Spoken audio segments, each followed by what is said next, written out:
Hello, everyone, and welcome to Tabor Talk. I'm your host, Michael Tabor. I could see the image here, and it's very grainy because the lighting is obviously not perfect. Right? I guess that's what the appeal of Tabor Talk. I'm using something different now. I'm using iMovie. There's something called filmfrom.net.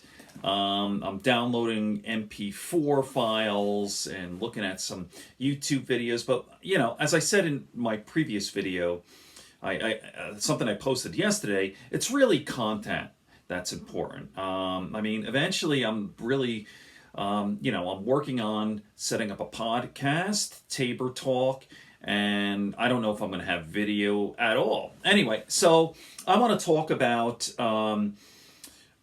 Sean Carroll's, not his latest podcast, but the one he did last week with Katie Mack, and they're talking about the end of the universe and the end of time. So if you have not read Sean Carroll's, not his latest book, but the one before, The Big Picture, which he published last year, it is one of the best nonfiction books I've read in quite some time. And, it's very accessible too, without watering it down. So let me just show you a picture of this to put things in perspective.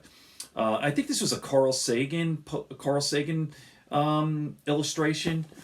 Here we are. So you see that? Okay.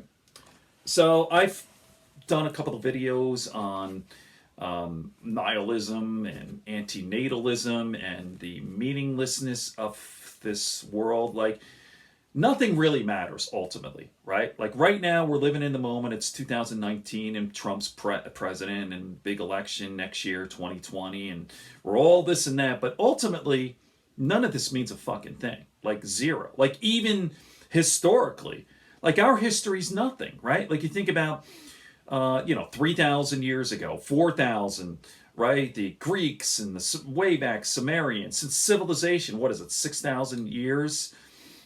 That's absolutely nothing in terms of geological time. Like even Homo sapiens being alive, right? Our ancestors, let's go back 5 million years. That's nothing. And we're just like this tiny little dot. And okay, so I want to read this and then I'll comment, which is, I don't know, you could get very depressed thinking about this, but it's all a matter of how you think about it. Okay, so here we go. We're talking about the end of the universe. Eventually, there's going to be nothing. Everything dies, even the universe. But I'm not sure if that's correct. I'll talk after I read this. Okay. We are small, and the universe is large. It's hard upon contemplating the scale of the cosmos to think that our existence here on Earth plays an important role in the purpose or destiny of it all. Right? That's just what we see, of course. For all we know, the universe could be infinitely big, or it could be just a bit larger than what we observe. The uniformity that characterizes our observable region of space could extend on indefinitely, or other regions could be extremely different from our own. We should be modest when making pronouncements about the universe beyond what we can measure. One of the most striking features of the universe is the contrast between its uniformity in space and its dramatic evolution over time.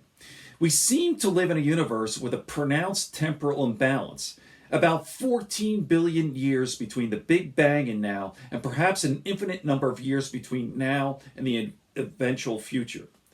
To the best of our knowledge, there's a legitimate sense in which we find ourselves living in a young and vibrant period in the universe's history. A history that will mostly be cold, dark, and empty. What is that? Maybe there's a deeper explanation, or maybe that's just how it is. The best a modern cosmologist can do is take these observed features of the universe as clues to its ultimate nature and keep trying to put it all into a more comprehensive picture. A crucial question along the way is, why did the matter in the universe evolve over billions of years in such a way as to create us? That's not actually the passage I was looking for. It's how, but that's pretty good anyway. But the universe eventually Everything, our star, and just talk about our solar system. Eventually, our star is going to burn out. Life on this planet's gone. Our solar system, our Milky Way, everything, eventually everything's collapsing into a black hole. So eventually everything is going to turn into nothingness with nothing really happening. Cold, dark silence forever.